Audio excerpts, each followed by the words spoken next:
Bloody exciting one because the wall's going up, we're building the carcass and what is to be our home whilst we travel Australia.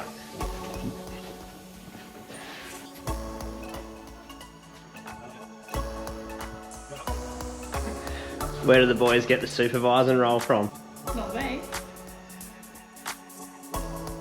The washing machine and our bed frame will sit on this. Then we're going to fill in all this front for the 2 rooms.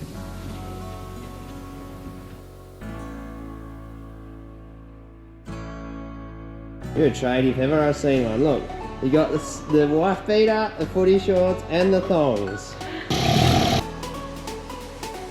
So well with you kids, is it? You're doing everything that you're not supposed to be doing.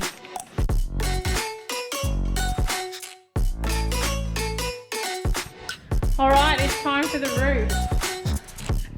And it's going to be interesting how we're going to do this. Nick said we're going to be fine.